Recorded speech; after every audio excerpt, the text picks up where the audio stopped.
está más chido que vengas acá adelante. Así que te puedes reacomodar. Y yo quiero hoy tomar el tiempo de la palabra, tomar el tiempo de esta predicación. Déjame ver la hora porque sé que muchos van a tener que salir a comer, ¿no? Con sus familiares, con sus papás. Y no quiero atorarlos mucho, pero sí me quiero dar el tiempo de compartirte precisamente una palabra que se titula así: el amor del Padre. Mira que está a tu lado, el amor del Padre. No, qué aguado, no manchen, si sin cubrebocas. La semana pasada todos traían cubrebocas, ahora se brincaron las trancas y se veían más felices con el, creo que mejor pónganselo. Yo dije, no, que se lo quiten para ver. Pero creo que el amor del Padre, ¿eso qué? O sea, ¿qué onda con eso? Espero que la predicación del día de hoy te ayude a entender esta frase tan poderosa y tan importante en la vida del creyente, y que salgas diciendo el amor del Padre, así como los hombres que somos bien padres y bien hombres, ¿verdad? Entonces, a ver, otra vez, el amor del Padre. Ustedes. Oigan, doñas, nos gritan en la casa todo el tiempo y aquí ya no quieren gritar. Primera de Juan, capítulo 3, verso 1, es el verso que tenemos escrito ahí en el fondo de nuestro escenario. Y es un verso del cual literalmente, objetivamente, intencionalmente fue sacado el nombre de esta congregación. Y dice... Primera de Juan, capítulo 3, verso 1. Mirad, dile al que está a tu lado, mirad. Fíjate, pela ojo. Ponte chismoso con el ojo, dile, fíjate, mirad cuál amor nos ha dado el Padre para que seamos llamados hijos de Dios. Por eso el mundo no nos conoce, porque no lo conoció a Él. La NBI lo traduce así: fíjense, con signos de admiración, fíjense qué gran amor nos ha dado el Padre para que se nos llame hijos de Dios. La palabra mirar, empezamos ahí porque ahí empieza el problema de muchos de nosotros. La palabra mirar en el original es la palabra eido, E-I-D-O, y es conocer, saber, percibir, reconocer, ver, comprender, entender, informar. O sea, este verso, si lo ponemos algunas de las palabras que están ahí, diría: conoce qué gran amor nos ha dado el Padre. Comprende qué gran amor nos ha dado el Padre. Entiende qué gran amor nos ha dado el Padre. Ha sido tan grande para que se nos llame hijos de Dios. El mundo no nos conoce, por eso el mundo nos ponía toda clase de adjetivos y sobrenombres. Y por eso pues estábamos acostumbrados a que nos dijeran tarugo y otras cosas más feas. Pero cuando venimos a Cristo, ahora somos llamados hijos de Dios, hijas de Dios. Así que con toda confianza puedes voltear con el que está atrás adelante y decirle: ya no eres don tarugo, ahora eres don hijo de Dios. Ya no eres doña atarantada como te dijo el mundo, ahora eres doña hija de Dios. El resultado del amor del Padre sobre mi vida da como resultado el ahora ser hijo de Dios. El resultado del amor de Dios sobre mí arrojó como fruto que ahora Él me ha hecho su hijo. El amor del Padre es tan grande sobre nuestras vidas que no se conforma con tenernos como amigos, siervos, esclavos, creyentes, ministros. Él buscó la forma de hacernos sus hijos, y esto lo logró y lo hizo legal por medio del pacto de la sangre de Jesús. O sea, Dios no dijo: bueno, yo quiero solucionar mi problema con el ser humano y lo quiero perdonar y ahora van a ser mis chalanes. ahora van a ser mis achichincles, ahora van a ser mis sirvientes y nos vamos a llevar bien, ahora van a ser parte de mis ángeles que están a mi servicio. No, o sea, entiéndelo. Por eso la Biblia dice, comprende qué gran amor te ha dado el Padre, que ahora eres su hijo. No eres su chalán, eres su hijo. Hacemos un trabajo también como chalanes, como siervos, pero no es lo principal que somos para Dios. Somos hijos de Dios. Dile al que está delante, atrás, hola, hija de Dios. Hola, ¿verdad? Estamos tan acostumbrados a decir, hola, hija de tantas por cuantas. Ahora tenemos que cambiar la mentalidad. Hola, hija de Dios, ¿cómo estás? Hola, hijo de Dios, ¿cómo te va? Te doy el ejemplo de un niño abandonado. Si tú encuentras un niño, un pequeño abandonado, tú puedes hacer varias cosas, y la primera cosa que tú podrías hacer es ignorarlo, verlo ahí en su necesidad, huérfano, en medio del peligro, en medio de la muerte, en medio de la noche, del frío, y pudieras hacerte de la vista gorda. Al cabo, a ti, ¿en qué te afecta? Pudieras ayudarlo también, dándole un poco de comida para que sobreviva ese día. Y para que esa noche no pase frío, le das una cobija y te vas a tu casa y ni te acuerdas de él nunca más en tu vida. O podrías darle un lugar de arrimado en tu casa. Decirle, mira, tú vas a hacer, te vas a vivir aquí de arrimado, nos vas a hacer los mandados, vas a ser el chalán, vas a ir a trapear, barrer, a cambio de que te demos alojamiento en esta familia. O pudieras aún adoptarlo de una forma ilegal, sin ir a la autoridad y decirle, yo quiero que este chamaco lleve mis apellidos, y darle un lugar ahí en tu casa un poco más respetable, un poco más parecido a un hijo, pero sin que tenga los derechos y privilegios de un hijo. O podrías adoptarlo legalmente, con todos los beneficios, los derechos, las responsabilidades y las obligaciones que tienen tus demás hijos. Eso fue lo que hizo Dios a través del pacto de la sangre de Cristo. Amén. Así le hacen la gata que tenemos en la casa cuando no quiere ni maullar. Ahora, ¿cómo sucedió esto? ¿Cómo? Si alguien me pregunta, ¿cómo es que esto sucedió en mi vida en Cristo Jesús? Pues entonces yo lo llevaría a Gálatas capítulo 4, verso 4 al 7, que dice lo siguiente. Si alguien me dijere, ¿y tú cómo sabes que eres hijo de Dios? ¿Tú cómo sabes que ahora ya no eres un hijo de tantas por cuantas, sino que ahora eres un hijo de Dios y que Él te ha adoptado legalmente? Gálatas 4, en el verso 4, dice así: pero cuando vino el cumplimiento del tiempo, Dios envió a su Hijo, nacido de mujer, nacido bajo la ley, para que redimiese a los que estaban bajo la ley, a fin de que recibiesen la adopción de hijos.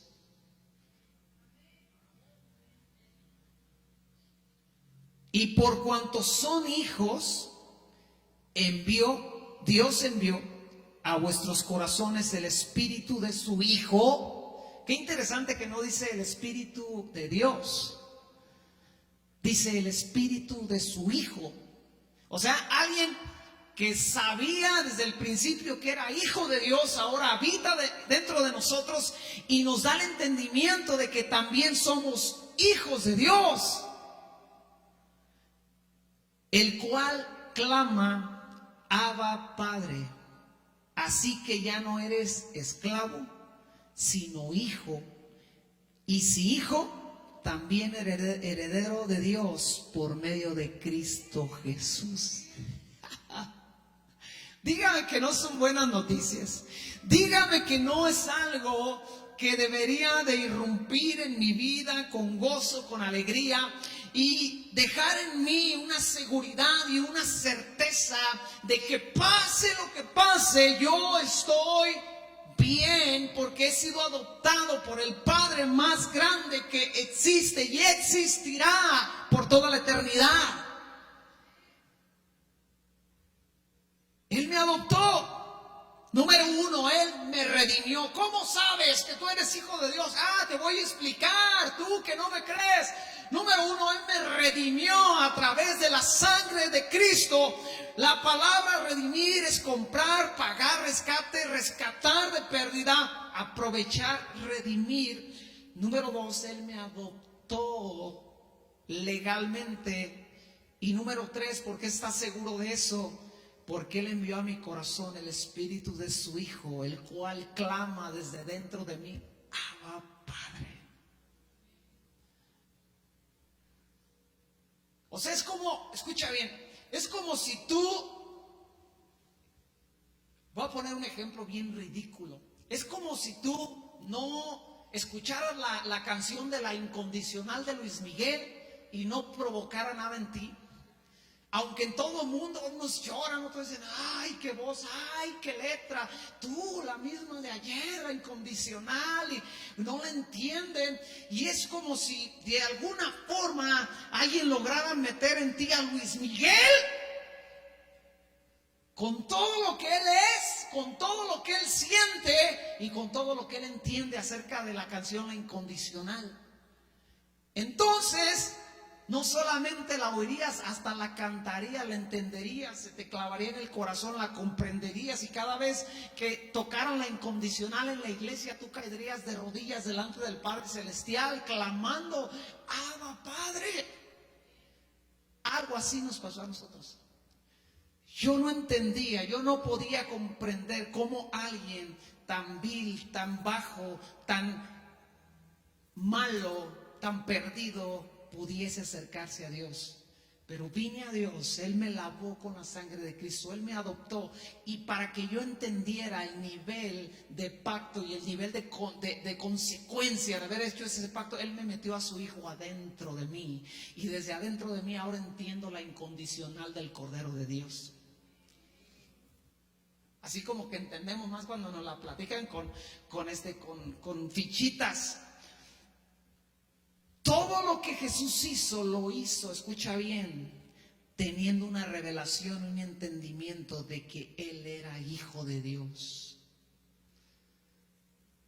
Jesús, todo lo que tú lo viste hacer, lo que tú lees que hizo, lo que tú escuchas que hizo, lo hizo en un entendimiento y una revelación de que Él era Hijo de Dios y que Él tenía un Padre en los cielos, que Él pertenecía a su Padre, que Él no era hijo de ahí que nomás nació por casualidad, sino que Él era Hijo del Dios Altísimo. Y ve a Juan, el Evangelio de Juan, capítulo 2, en el verso 13, dice lo siguiente. Juan 2, 13 al 17 dice: estaba cerca la Pascua de los judíos, y subió Jesús a Jerusalén. Y halló en el templo a los que vendían bueyes, ovejas y palomas, y a los cambistas ahí sentados. Y haciendo un azote de cuerdas, echó fuera del templo a todos, y las ovejas y los bueyes, y esparció las monedas de los cambistas, y volcó las mesas. Y dijo a los que vendían palomas: quitad de aquí esto, y no hagáis de la casa de Dios. ¿Sí leí bien o no leí bien? No, yo no leí bien y no leí bien a propósito. Ahí le va otra vez. Y dijo a los que vendían palomas, verso 16: quitad de aquí esto y no hagáis de la casa de Jehová de los ejércitos de mi Padre, dijo él. O sea, él cambió la forma de dirigirse a las cosas de Dios. Vamos al templo, vamos a la casa de Jehová, vamos a la casa de Jehová Jireh, vamos a la casa de Jehová de los ejércitos, vamos con el gran yo soy. Y Jesús dijo: esta es la casa de mi Padre.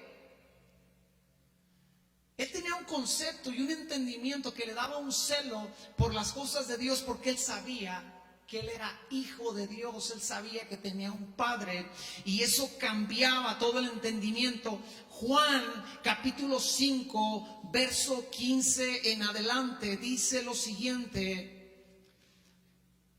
y el hombre se fue y dio aviso a los judíos que Jesús era el que le había sanado. Y por esta causa los judíos perseguían a Jesús y procuraban matarle, porque hacía estas cosas en el día de reposo. Y Jesús le respondió: mi Padre hasta ahora trabaja y yo trabajo. Él entendía la paternidad de Dios sobre su vida. Sabía que Dios era Dios, sabía que Dios era Jehová de los ejércitos, sabía que Dios era el gran yo soy, pero además de eso él sabía: Dios es mi Padre.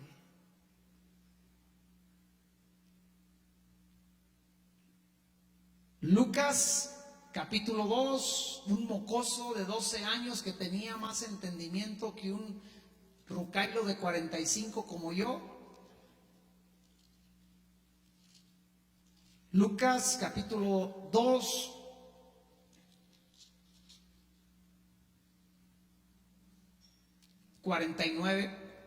no llegué, perdón, 2:49.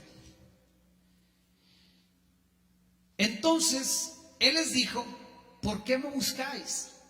¿No sabíais que en los negocios de mi Padre me es necesario estar? Un niño de 12 años entendía quién era su Padre Celestial. Un niño de 12 años comprendía la paternidad de Dios de una forma que un adulto no estaba entendiendo. Lucas capítulo 3, verso 21 al 22. Aconteció que cuando todo el pueblo se bautizaba, también Jesús fue bautizado, y orando, el cielo se abrió y descendió el Espíritu sobre él en forma corporal como paloma, y vino una voz del cielo que decía: tú eres el Cordero de Dios. Tú eres mi Hijo amado. No le dijo: tú eres el Cordero de... Juan lo llamó el Cordero de Dios. Los discípulos le llamaban Rabí. El pueblo le llamaba profeta. Otros le llamaban el endemoniado, el nazareno. Pero Dios abrió los cielos simplemente para decirle: tú eres mi Hijo. O sea, no sé si estamos entendiendo la magnitud de estas palabras. Dios descendió en el Antiguo Testamento sobre un monte, rasgó los cielos para darle una ley al pueblo, para hablar con Moisés. Pero ahora Dios en el Nuevo Testamento rasga los cielos simplemente para decirle a su Hijo: tú eres mi Hijo amado.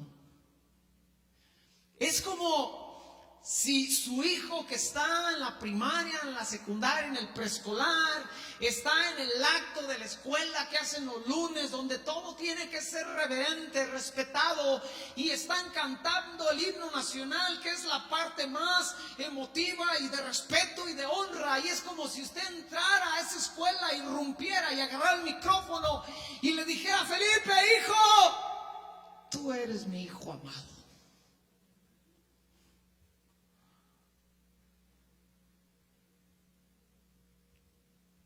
¿Se imagina el corazón inflado de ese morro? ¿Se imagina el corazón imparable, el espíritu inquebrantable de ese morrillo? Dios hizo lo mismo con Jesús antes de lanzarlo a la labor y al trabajo que le había encomendado. Tú y yo necesitamos una revelación del amor del Padre. Jesús no pudo comenzar su ministerio hasta que esa afirmación vino de una forma pública. En la cultura judía, ellos tenían una tradición que cuando un padre se daba cuenta que su hijo era apto para sus negocios, ese papá llevaba al hijo a la plaza pública y en medio de esa plaza pública daba el anuncio y decía: este es mi hijo y tiene todo el derecho, todo el deber de hacer mis negocios y de atender mis asuntos. Cuando él habla es como si yo hablase, cuando él ordena es como si yo ordenase. Y ese jovencito, ese niño, ese muchacho ahora tenía todo el respaldo del padre para poder ir y hacer la obra que el padre mismo le había encomendado. Y eso es algo que la iglesia muchas veces no ha entendido, y por eso no caminamos en la autoridad del Padre, y por eso nos atemorizamos, y por eso nos hacemos pequeños ante la magnitud de las problemáticas que la vida presenta, porque no conocemos y no vivimos y no experimentamos muchas veces la afirmación que Dios ya hizo sobre nuestras vidas. Mirad cuán grande amor nos ha dado el Padre, que se nos llame hijos de Dios.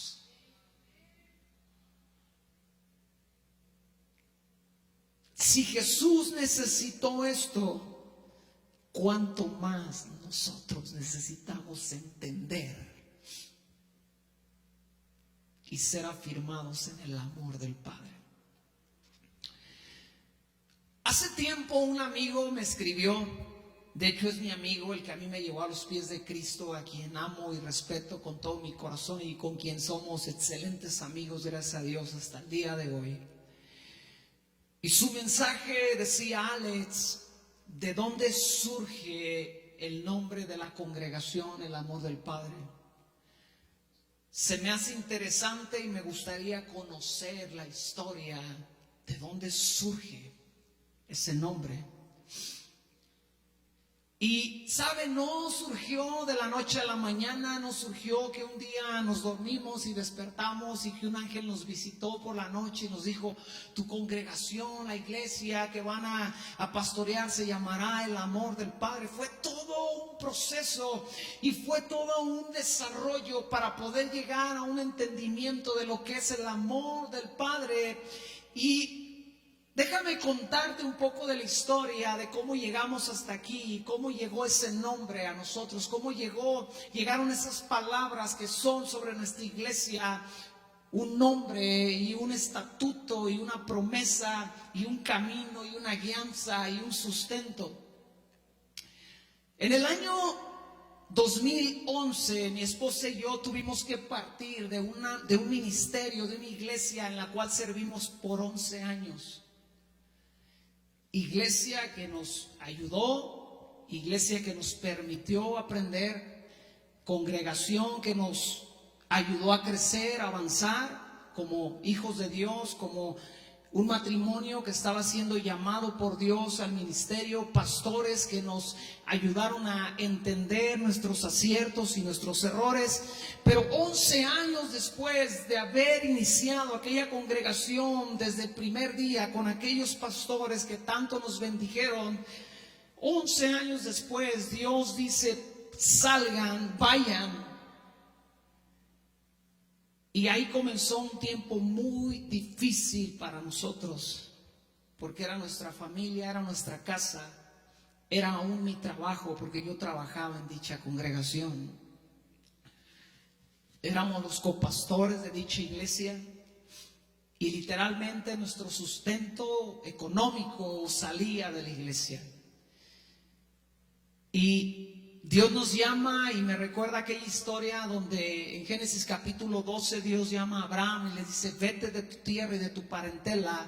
Y parecía un poco raro, pero Dios es así, porque no te decía exactamente el paso 2. Simplemente Abraham le dijo: vete, te voy a mostrar la tierra. Y a nosotros nos dijo algo muy similar, en el sentido de que nos habló a salir, pero ni siquiera sabíamos el paso 2. Y en el año 2011 nosotros partimos en medio de un proceso muy retador, en medio de un proceso muy desafiante, en medio de temores, de angustias, de incertidumbre, pero en medio de una certeza de que Dios nos estaba hablando, en medio de una búsqueda en ayuno y oración por la voluntad de Dios, en medio de ser en algunos casos incomprendidos, en algunos casos juzgados, en algunos casos ignorados, pero partimos en el año 2011, en noviembre del 2011, y llevábamos simplemente sobre nuestras vidas un par de versículos bíblicos, un par de pasajes bíblicos, que son Sofonías capítulo 3, verso 14 al 20, y Jeremías capítulo 17, versos 5 al 8. En Sofonías Dios prometía que iba a haber una restauración, que iba a haber una fidelidad de Dios sobre nuestras vidas, que Él iba a habitar en medio de nosotros. Y en Jeremías Él nos dice que era lo que compartíamos la semana pasada, que maldito el hombre que confía en el hombre, pero que bienaventurado aquel hombre cuyo Dios es Jehová, que sería plantado como un árbol en medio, a la orilla del río, y que en tiempo de sequía no cesaría de dar fruto. Y si tú querías saber de dónde nace ese arbolito en medio de un escudo, desde ahí, de Jeremías capítulo 17. Cuando estaban desarrollando el logo, del cual Chano y Caro nos apoyaron en esa parte, yo les decía, teníamos el nombre y simplemente les dije, yo quiero un escudo, porque ese es el amor del Padre, un escudo que te rodea y te protege. Y ellos recordaron Jeremías 17 y decidieron poner el árbol en medio de ese escudo. Y partimos con mi familia en medio de un tiempo difícil, con simplemente la promesa de Dios en su palabra. Y llegamos a un nuevo comienzo, llegamos a un tiempo de quebranto. Y pasamos un año difícil, un año de angustia, un año de incertidumbre, de cuestionamientos, pero un año de restauración también. Llegamos con un pastor amigo mío a quien amo con todo el corazón y respeto y honro, a pesar de que él ya partió con el Señor. Y en el año 2012 él nos empezó a ayudar a retomar una vez más el rumbo. Ese era el paso 2, aunque Dios no nos lo había dicho. Y empezamos el año 2012 en un tiempo de reposo, de no hacer mucho para la iglesia, a pesar de que veníamos de 11 años de hacer todo para la iglesia. Llegábamos, barríamos, poníamos sillas, tocábamos en la alabanza, predicábamos, éramos pastores de jóvenes, dábamos consejería y todo el tiempo. Y Dios nos llevó a un tiempo de parar y un año más o menos estar sin hacer nada. Y tienes que entender, en ese tiempo yo no conocía, no tenía esa revelación del amor del Padre. Sabía que Dios era Dios, sabía que Jesús era el Salvador, conocía al Espíritu Santo, pero la paternidad de Dios no estaba tan presente en mi vida. Ignoraba muchas cosas de la paternidad de Dios. Y a través de este pastor, de este hombre, Dios me empezó a dar un entendimiento de su paternidad. Y en medio de ajustes, en medio de retos, en medio de preguntas, él me preguntó, me dijo, flaco, ¿qué quieres hacer? Le dije, Dios ha puesto en nuestro corazón comenzar una obra, abrir una congregación. Y él me dijo, yo voy a orar, y si Dios pone en mi corazón, yo te voy a apoyar. Te recuerdo que solamente teníamos unos versos, no teníamos nada. No teníamos un patrocinio, no teníamos donde apoyarnos. Si usted ha estudiado la vida de Martín Lutero, lo cual le recomiendo que estudie la vida de Martín Lutero. Martín Lutero, cuando Dios le reveló la salvación a través de la palabra, a través de la Biblia, la cual él leía en un monasterio cuya Biblia estaba atada con una cadena a la pared de un nicho, y ahí Martín Lutero iba a leer la Biblia. Qué ironías, era un monje estudiado, un monje que era preparado, pero ignoraba las escrituras, y el diablo lo atormentaba, y a él no le quedó otra solución que buscar ayuda en la palabra de Dios, cuyo consejo le dio su consejero y su padre espiritual. Y Martín Lutero, cuando tuvo aquel encuentro con aquella autoridad eclesiástica local, con aquel obispo de su localidad, en el cual Martín Lutero llega y se tiene que postrar con manos abiertas, tirado el rostro en cara delante de aquel obispo, el obispo le dice: párate, enderézate, y le ordena: retráctate de todas tus convicciones. Y Martín Lutero le dice: no puedo, porque sería negar a Dios. Y Martín Lutero sale de aquella junta con su vida en peligro, porque lo iban a matar, porque era un enemigo de las doctrinas que predominaban. Y Martín Lutero, y él sale de esa junta, y su padre espiritual había estado afuera esperando, y aquel hombre, que no recuerdo su nombre en este momento, al entender la magnitud del problema en la cual se había metido Martín Lutero, le dice: híncate. Y Martín Lutero se queda desconcertado, no entiende qué está pasando, y le dice: híncate. Y cuando se hinca Martín Lutero, él pone su mano sobre la cabeza y le dice: en este momento yo quito de sobre de ti toda la cobertura que recibes a través de ese grupo el cual él pertenecía.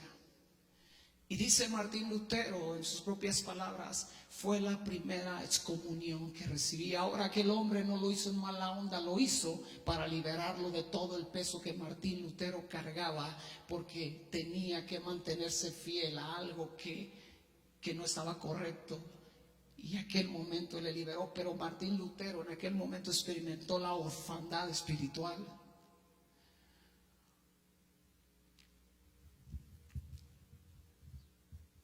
Y algo parecido nos pasó a nosotros.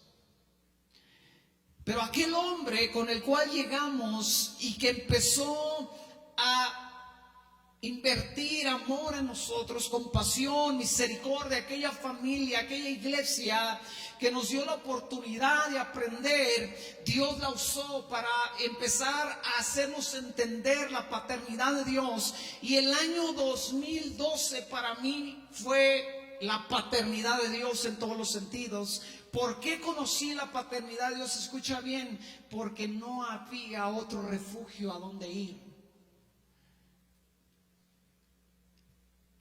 Y Dios me empieza a hablar de la paternidad. Y Dios me abre un entendimiento acerca de la paternidad en sus tres niveles, porque tú tienes que entender que toda persona tiene una paternidad terrenal, que es la primera que conoce, y esa paternidad terrenal tiene un objetivo y tiene una razón y tiene un beneficio y tiene una consecuencia, pero también hay una paternidad espiritual. Si tú quieres ver qué es la paternidad espiritual, lee Segunda de Reyes, donde Eliseo es llevado al cielo a los ojos y delante de Elías es llevado al cielo delante de Eliseo. Y chécate la oración de Eliseo cuando se va Elías. Él le dice: Padre mío, Padre mío. Él no le dijo profeta, él no le dijo maestro, él no le dijo rabí, él le dijo: Padre mío. Y está en medio de un clamor, y aunque era el heredero de la unción, de la encomienda que su padre Elías tenía en la vida, él no se conformaba con eso, porque él había descubierto la paternidad espiritual. Pero está la paternidad más poderosa, inigualable, que ha existido y existirá, que es la paternidad de Dios. Y Dios nos llevó a través de un proceso a entenderla y a descubrirla y a vivirla. Y el 20 de enero de 2013, algunos que están aquí lo recordarán perfectamente porque estuvieron aquel día. Nosotros iniciamos esta congregación en una bodeguita allá arriba en Santiaguito, Cerro del Cacique, 216 creo era el número. Una pequeña bodega de 8 metros por 16. Y no teníamos un nombre. Simplemente habíamos comenzado una reunión. Y éramos como 15, 20 personas y teníamos nuestras reuniones por la tarde, a las 5 de la tarde. Nosotros íbamos a la Iglesia Libertad por las mañanas a recibir una capacitación, a predicar, a dar un discipulado muchas veces, a servir, a hacer tantas cosas. Y por la tarde estábamos acá sirviendo a la iglesia, predicando. Y para mí esos días eran tan emocionantes y tan fatales porque yo acababa los domingos, muchas veces predicaba 2 veces en Centro Cristiano Libertad y el domingo por la tarde diferentes mensajes y yo acababa agotado, pero en medio de todo eso yo estaba entendiendo lo que era la paternidad de Dios.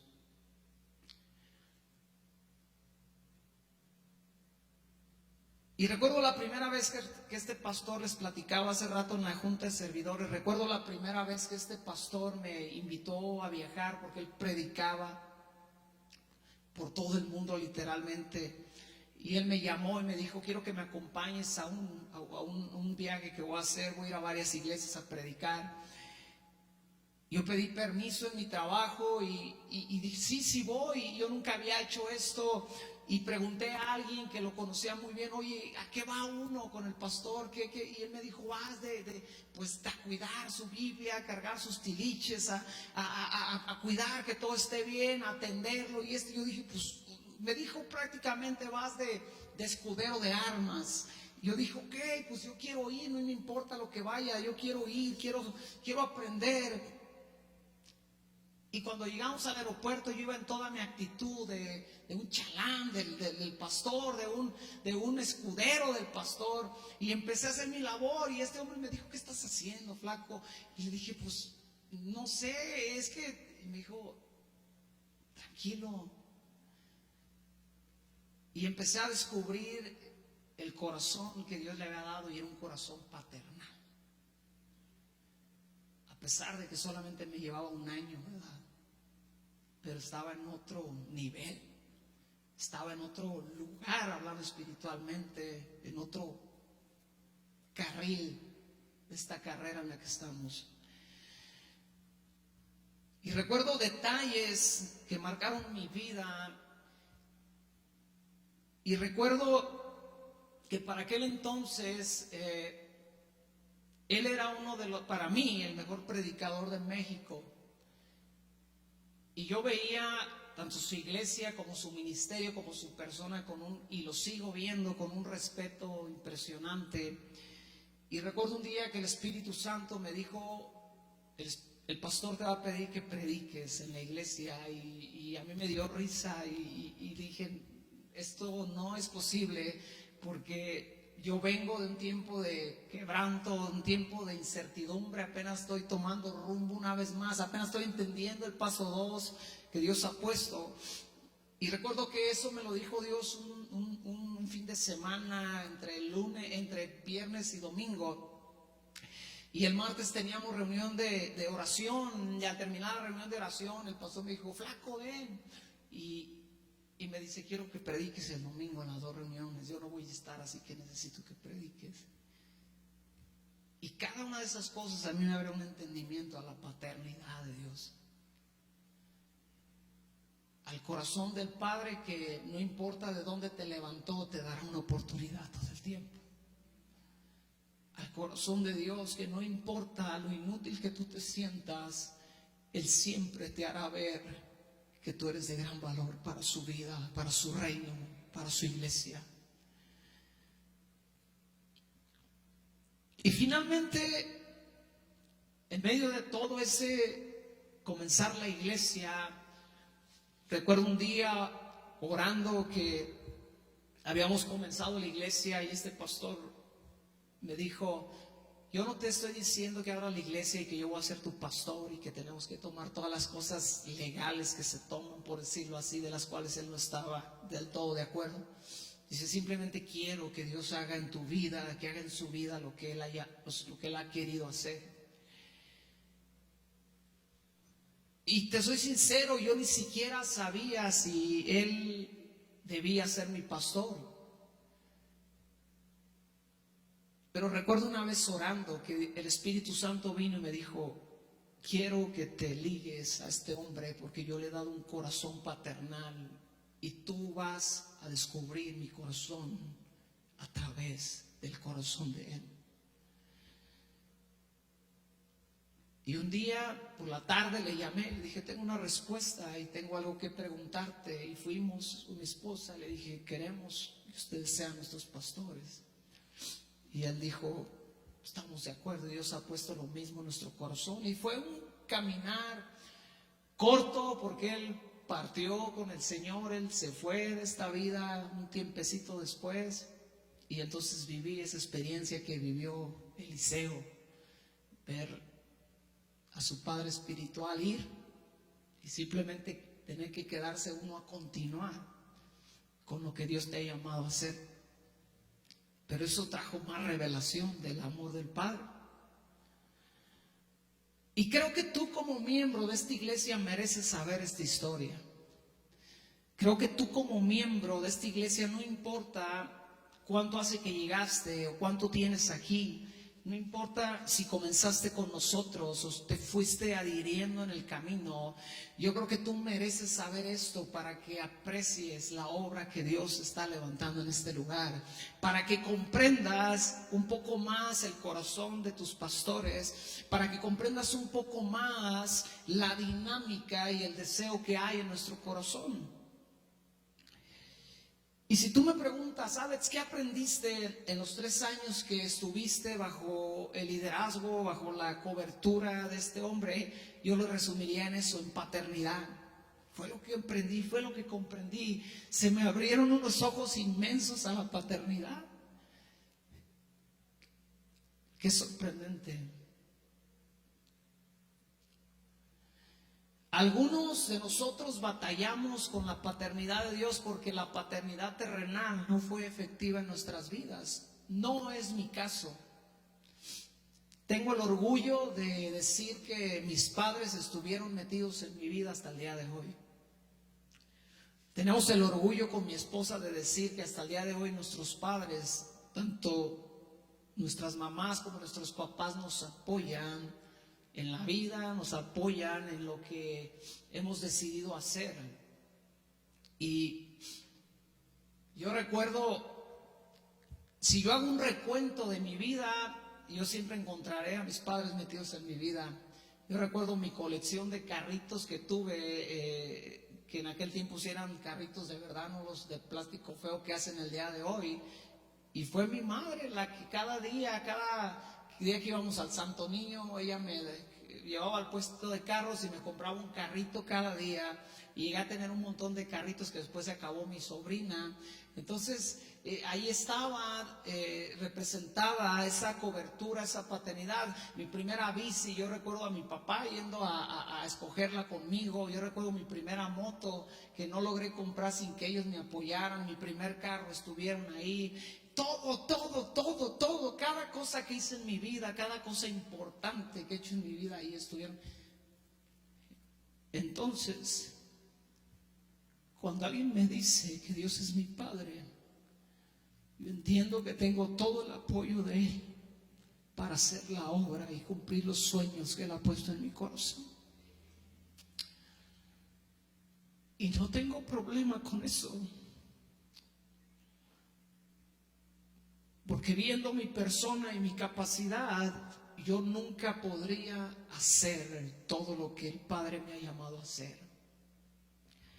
Pero me ha hecho heredero de sus promesas, me ha hecho heredero de su Espíritu Santo, me ha hecho heredero de su sabiduría, de su amor y de su gracia. Y es por eso que las cosas se pueden hacer, no por la capacidad humana. Y muchos de nosotros estamos esperando la capacidad humana. Y la capacidad que se requiere viene del Padre Celestial.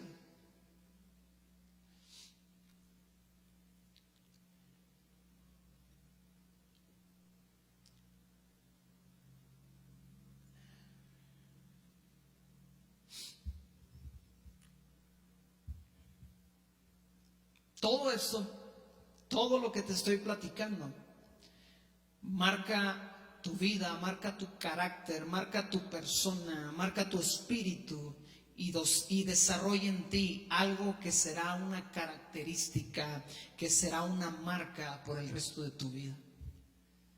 Lo peor que a mí me podía haber pasado es haber pasado todo este proceso de tantos años y no haber aprendido nada y haber seguido siendo el mismo. No digo que aprendí todo, no digo que comprendo todo, pero te voy a decir que sí comprendí, que Dios es mi Padre. Y le resumí en un mensaje a mi amigo toda esta historia.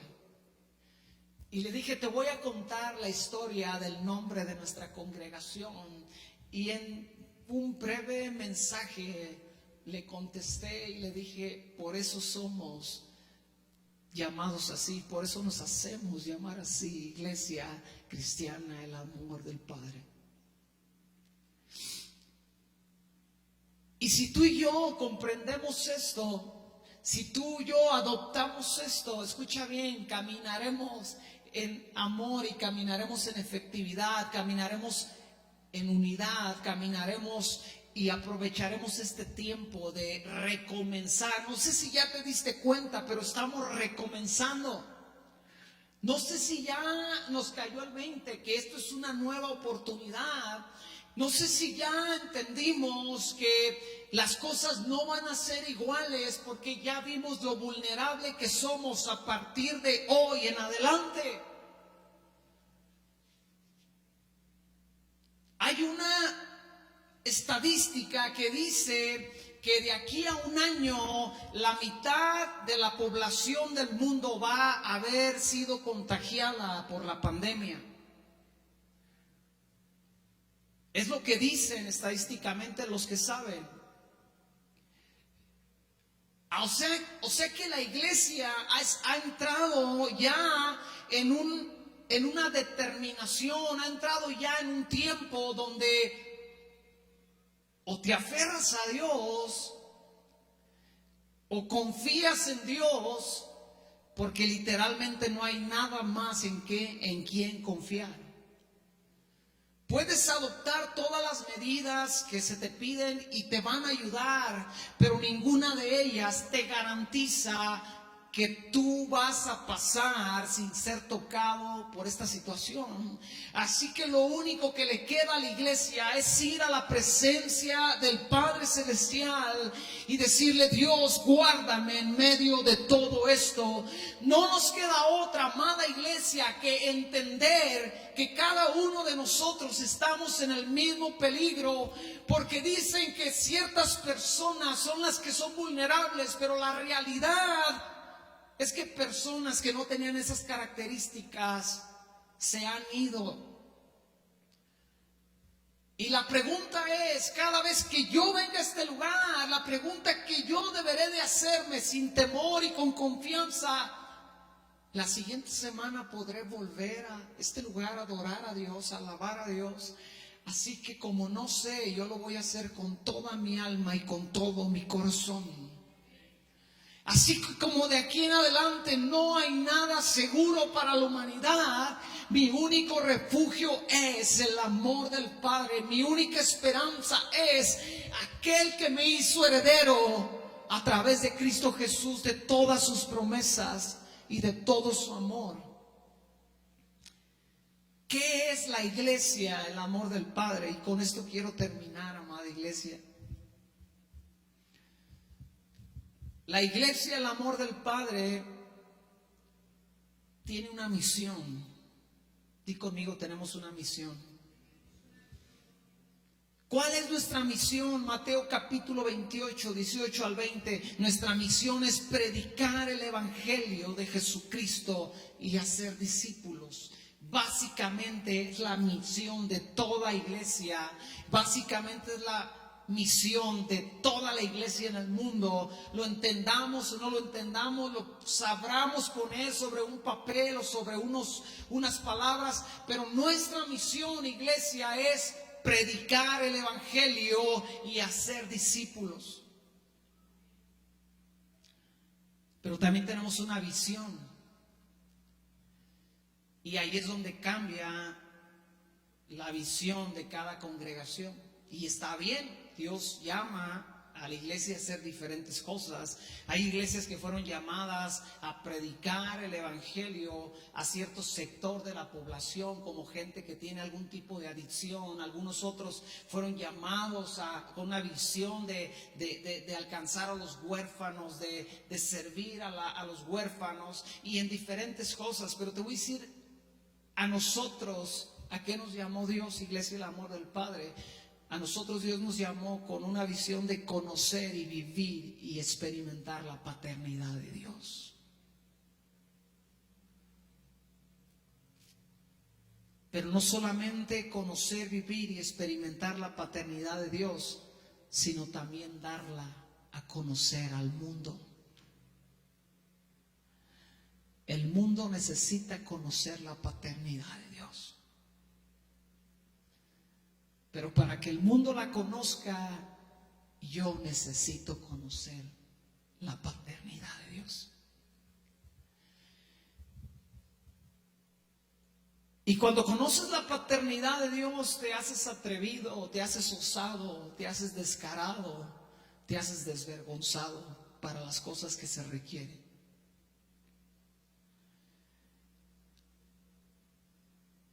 Y ahí es donde entra una vez más la experiencia de la paternidad terrenal.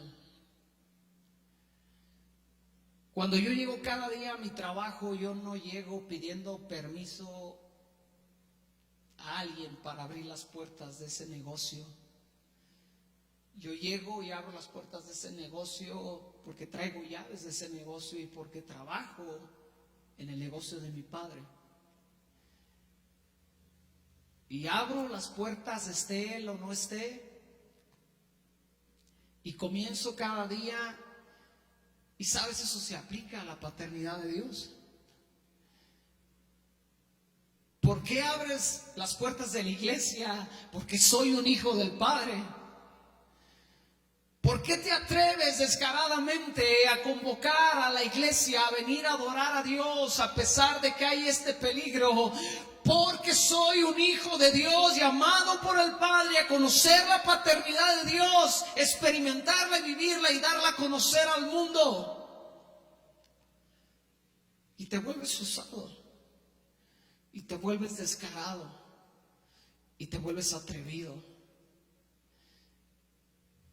Y en esa paternidad eres capaz de aguantar críticas, juicios, eres capaz de aguantar las probabilidades de riesgo que hay aquí, pero que también hay en Sanborns, y que también hay en el mercado, y que también hay en mi trabajo, y que también hay en el hospital, y que también hay en la combi, y que también hay en el camión, y que también hay en todos lados. Por eso se me hace ridículo que no queramos venir a la iglesia porque hay un riesgo, porque el riesgo no está en la iglesia, el riesgo está en todos lados, está en la casa aún. ¿Por qué? Porque aunque tú te quedes en casa, tus hijos salen, tu esposo sale, y allá está el peligro, y él vuelve a casa. ¿Por qué? Porque quiere desobedecer. No, porque la vida que uno tiene que vivir tiene esa necesidad.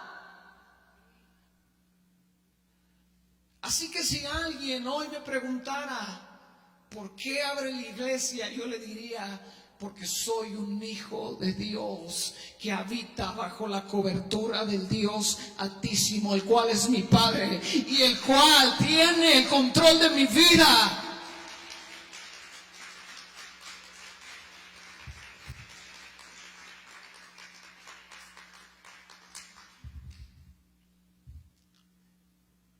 Y si alguien no piensa así, no está mal para mí. Cada quien, lo dije la semana pasada, vamos en una relación con Dios, en un desarrollo con Dios, en una pauta con Dios. Y yo he entendido algunas cosas y no he entendido otras. Gracias a Dios, la paternidad de Dios me ha quedado muy clara. Y quiero darla a conocer al mundo, pero antes de darla a conocer al mundo, quiero que tú la conozcas. Si tú ya la conoces, gloria a Dios, pero si no has conocido la paternidad de Dios, escucha bien, es determinante en tu vida, es determinante en tu cristianismo que tú conozcas la paternidad de Dios. Yo quiero que nos pongamos de pie. Y yo quiero orar contigo, yo quiero orar por ti. Yo quiero pedirle a Dios que si tú no conoces su paternidad, yo quiero pedirle al Espíritu Santo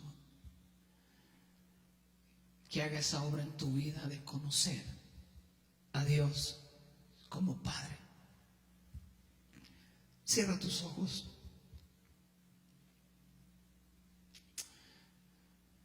Padre Dios,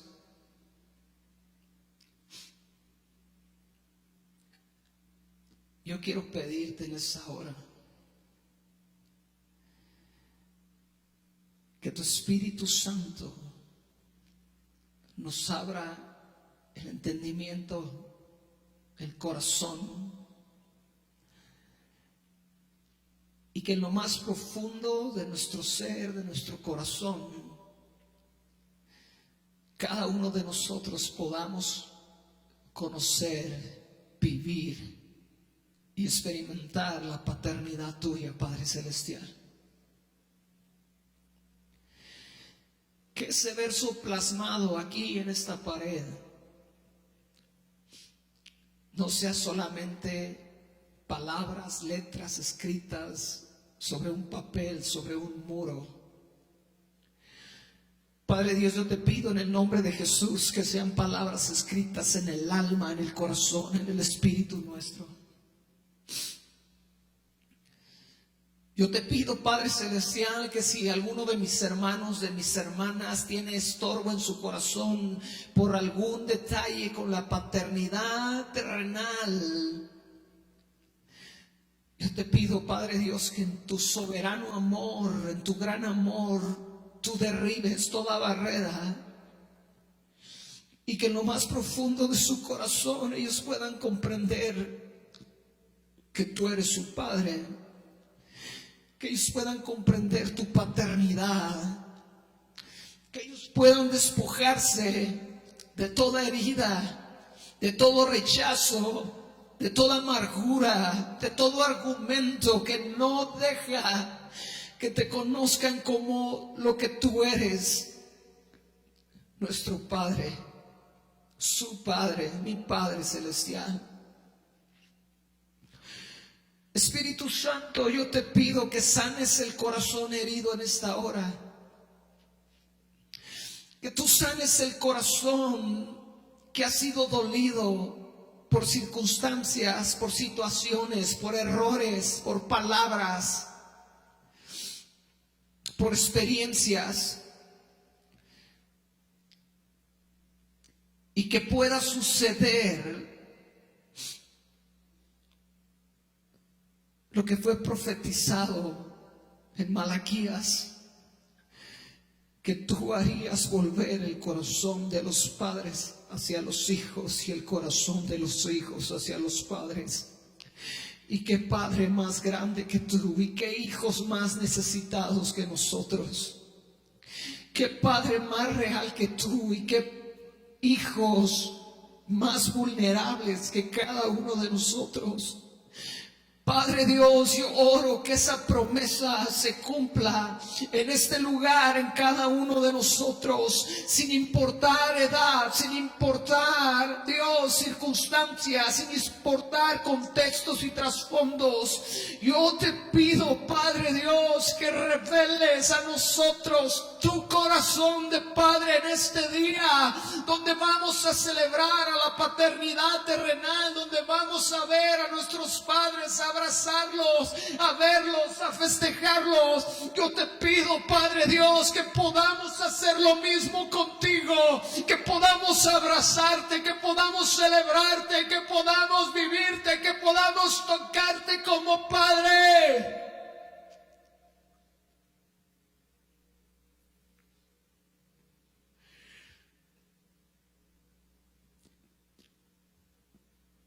Y que esa paternidad nos afirme para hacer la obra que tú nos has llamado a hacer. Que esa seguridad que tuvo Jesús para pararse delante de los tiempos adversos y abrir su boca con seguridad, con denuedo, venga sobre esta congregación en estos tiempos difíciles para hablar tu palabra con denuedo y con atrevimiento. Dios, infunde en nosotros lo que infundiste en Jesús para que hiciera la obra que el Padre lo llamó a hacer, para que entendiera la obra que el Padre Celestial lo llamó a realizar. Dios, abre en nosotros, irrumpe en nosotros y afirma a cada uno de nosotros. No importa, Dios, si hoy pudieron venir mis hermanos o no, no importa si alguien que no pertenece a esta congregación está escuchando esta predicación. Yo te pido, Padre Celestial, afírmale en tu paternidad.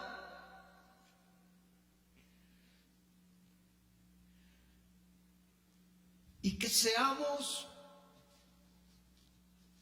que vivamos, que creamos lo que somos. Hijos tuyos, Padre Celestial. Te lo pedimos todos juntos en el nombre poderoso de Jesús. Amén. Amén y amén. ¿Le podemos dar un aplauso a Dios?